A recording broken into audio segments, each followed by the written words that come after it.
लेकिन जो स्ट्रेंथ नमाज देती है, दुआ देती है, उसका मुकाबला ही कोई नहीं। ये तो आप सब ने फील किया होगा अपनी लाइफ्स में।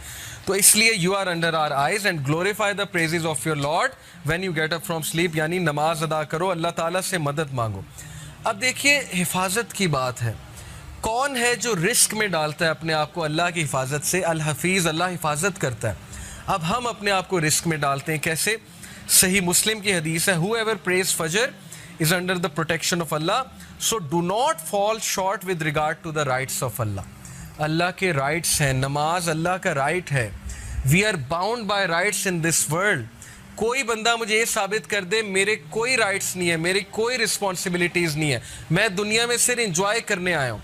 ना पेरेंट्स के कोई राइट्स हैं, ना माँ बाप, ना फैमिली के कोई राइट्स हैं, ना हस्बैंड के राइट्स हैं, ना वाइफ के राइट्स हैं। मैं गैर जिम्मेदार हूँ, मैंने बस इंजॉय करना है बैठ के।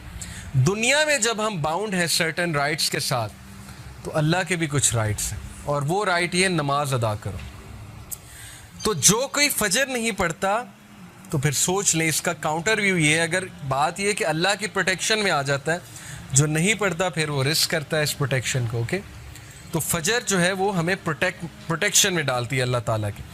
फिर अल्लाह ताला का एक नाम है अल-मुमिन। अल-मुमिन का मतलब है the grantor of security, secure करने वाली ज़ात। और जब हम सिक्योर करने वाली ज़ात से इनसिक्योर हो जाएं, तो फिर इससे बड़ी बदकिस्मती और क्या है? जब बच्चे को मार पड़े या जब बच्चे को ठोकर लगे, तो वो माँ के पहलू में जाके आपने देखा होगा सिक्योरिटी लेता है, माँ के दामन में जाकर वो हिफाजत लेता है, उसे सिक्योरिटी फील होती है माँ को गले लगा के। पेरेंट्स कितनी बड़ी नेमतें हैं कि नहीं है? हमें जिस तरह पेरेंट्स समझ सकते हैं दुनिया में और कोई नहीं समझ सकता।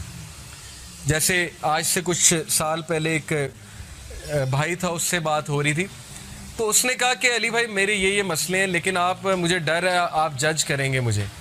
मैंने कहा नहीं, आप खुल के बयान करें, खुल के बताएं। बहरहाल वो बताता गया, हम सुनते गए, मैं सुनता गया। तो बाद में मैंने उसे कुछ काम डाउन किया, कुछ एडवाइस की, तो वो इतना हैरान हुआ, कहता आपने मुझे जज ही नहीं किया। तो मैंने कहा सोचो, मैं मखलूक हूँ, अगर मैंने जज नहीं किया तो अल्लाह ताला इनफाइनाइट टाइम्स, यानी तुम अल्लाह से डरते हो, अल्लाह से बात शेयर करते हुए डरते हो। इंसान तुम्हें जज नहीं कर रहा, अगर तुम्हारा दोस्त अच्छा है वो तुम्हें जज नहीं कर रहा, तो उस दोस्त का खालिक कौन है? अल्लाह ताला है। तो अल-मुमिन, सिक्योरिटी कहाँ से लेनी है? अल्लाह से लेनी है।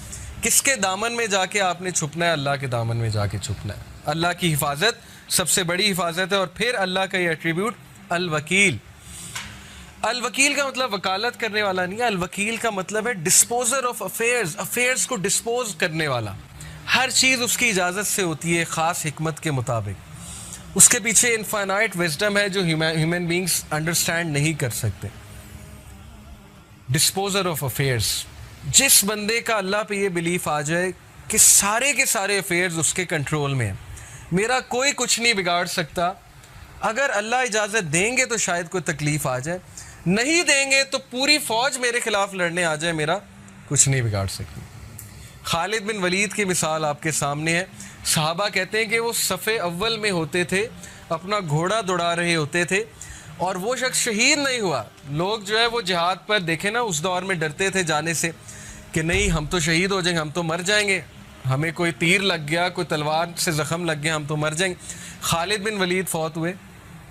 खालिद बिन वलीद कहते हैं कि मेरे जिस्म में एक भी जगह नहीं जहाँ स्वॉर्ड का निशान, ज़ख़म का निशान नहीं है, लेकिन देखो मैं आम आदमी की तरह मर रहा हूँ।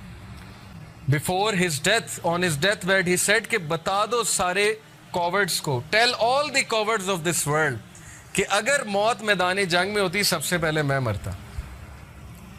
ये होता है अल्लाह ताला पर बिलीफ कि कोई कुछ नहीं कर सकता। लेकिन इसका ये मतलब नहीं कि आप बेवकूफ़ों की तरह अपने आप को बिल्कुल ही मरवा दें। तैयारी करके जाए, खालिद बिन वलीद तैयारी करके जाते थे। ये नहीं था कि वो बग़ैर तैयारी के, बग़ैर तलवार के कूद पड़ते थे मैदान में, लेकिन अकीदा ये था कि कोई मुझे कह नहीं सकता जब तक अल्लाह की ज़ात जो है वो इजाज़त नहीं देगी। फिर यूसुफ अलैहिस्सलाम का वाक़या आपके सामने कि किस तरह उन्होंने अल्लाह के इस एट्रीब्यूट्स पे यकीन रखा कि अल-वकील अल्लाह है। उन्होंने कहा कि चलो थोड़ा बहुत गम मैं बियर कर लेता हूँ। और उनकी मिसाल यूथ के लिए क्या है? मिसाल है, he chose going to jail rather than committing the sin. He had the choice कि जब उन्हें सिन की ऑफ़र हुई he could have committed sin, but उन्हीं के अल्फाज कुरान में है कि या रब्बी, जेल मेरे लिए बेहतर है, इससे बेहतर कि मैं आपकी डिसोबीडियंस करूँ। और अल्लाह ताला ने फिर इज्जत क्या दी कि he became the king of the Egypt, पहले मिनिस्टर ऑफ फाइनेंस और फिर ultimately king of the Egypt. तो ये मिसालें कहानियाँ नहीं हैं, ये मिसालें रियल लाइफ जो है हमारे लिए एग्जांपल्स हैं, जो हमारे डेली ज़िंदगी के मैटर्स में अप्लाई होती हैं, लोगों से डील करते हुए अप्लाई होती हैं, रिश्तेदारों से डील करते हुए अप्लाई होती हैं, वर्क प्लेस पे अप्लाई होती हैं। वर्क प्लेस पे कितनी हरासमेंट होती है, वर्क प्लेस पे जो है वो कितना बुली किया जाता है, वर्क प्लेस में कितनी साजिशें होती हैं, पॉलिटिक्स होती हैं। लेकिन अगर आप मेहनती हैं, आप कॉम्पिटेंट हैं और आप अल्लाह से डरने वाले हैं, कोई आपका कुछ नहीं बिगाड़ सकता। अल्लाह आपको इज्जत ही देगा, आप ऊपर ही ऊपर जाएंगे, तो किसी से डरने की कोई ज़रूरत नहीं। लेकिन जाहिर है कि एक बार बंदा हरास हो, बुली हो, तो उसके खिलाफ एक्शन लेना चाहिए। इसका ये मतलब नहीं कि आप एक्शन ही ना लो। तो दैट इज़ अल वकील फॉर यू, कि he is the disposer of affairs, हर चीज़ उसकी इजाज़त से होती है। अल वदूद, अल वदूद का मतलब सिर्फ दी लविंग नहीं है, अल वदूद का मतलब है वो ज़ात जो अनकंडीशनल लव करती है। हम दुनिया में कंडीशनली चलते हैं हर एक के साथ, ये बात आप माने या ना माने कि कोई ना कोई यूज़ एसोसिएट होता है किसी से दिल लगाने का या किसी से दोस्ती करने का। अगर कोई यूज़ नहीं तो ये यूज़ है कि मुझे इसकी कंपनी चाहिए, मुझे इसकी ज़रूरत है, ये भी एक यूज़ है। तो अल्लाह ताला की ज़ात वो हस्ती है जो इंसान से अनकंडीशनल मोहब्बत करती है, यानी तुम डिसोबे करोगे तब भी मोहब्बत है और तुम ओबे करोगे तब भी मोहब्बत है, नॉन मुस्लिम से भी मोहब्बत है।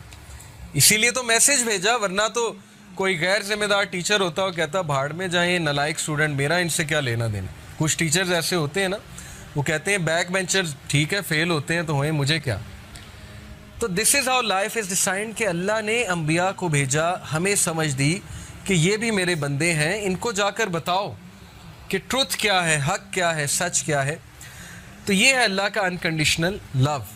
अल्लाह नॉन मुस्लिम को भी रिज़्क़ देता है और दबा के देता है अगर वो मेहनत करे। ऐसी हस्ती के लिए टाइम ना निकालना, ये फिर इंसान का बहुत बड़ा लॉस है। एंड देन दिस एट्रीब्यूट, ये एक आयत मैं आपके सामने रखता हूँ। Verily it is Allah who causes the seed grain and the fruit stone to split and sprout. He brings forth the living from the dead, and it is He who brings forth the dead from the living.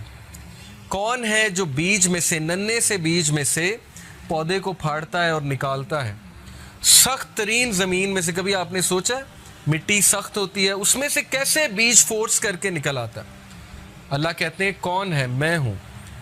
तो जब अल्लाह सख्त ज़मीन में से नरम से पौधे को निकाल सकता है, तो सख्त हालात में आपको भी मुकाबला करवा सकता है। कितनी मोटिवेशन है।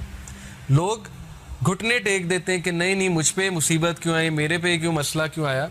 क्या पता अल्लाह ने आपसे कोई काम लेना, क्या पता अल्लाह आपको as a soldier and a commander तैयार कर रहा है सोसाइटी के लिए। नबी से ज़्यादा मुश्किलें किस पर आई हैं? एक मुश्किल ख़त्म हुई, दूसरी, दूसरी ख़त्म हुई, तीसरी, तीसरी के बाद मल्टीपल, चौथी, पाँचवीं, छठी। इमेजिन कर सकते हैं आप कि जिस टाइम मैक्सिमम सपोर्ट चाहिए अबू तालिब की, उस टाइम उनकी जो है वो फौत हो जाती। जिस टाइम मैक्सिमम सपोर्ट चाहिए अपनी वाइफ की, उस टाइम वाइफ फौत हो जाती। तो क्या सिखाया नबी सल्लल्लाहु अलैहि वसल्लम को और उनके थ्रू हमें कि सिर्फ अल्लाह पे डिपेंड करो। अल्लाह की ज़ात रहेगी, कांस्टेंट है। बाकी माँ बाप हैं, वो उन्होंने भी चले जाना है एक दिन, हर किसी ने चले जाना है एक दिन। लेकिन अल्लाह के साथ मामला ठीक है तो फिर अल्लाह माँ बाप के साथ भी मिलाएगा एक दिन, और अल्लाह ताला दुनिया में भी अच्छी ज़िंदगी देगा। तो ये मिसालें हमारे लिए कि डरो नहीं। हम जब पौधे को निकाल देते हैं सख्त ज़मीन से, तो हम तुम्हें भी निकाल देंगे किसी डिफ़िकल्ट सिचुएशन से। और फिर ये दो एट्रीब्यूट्स अल्लाह के, अल अफू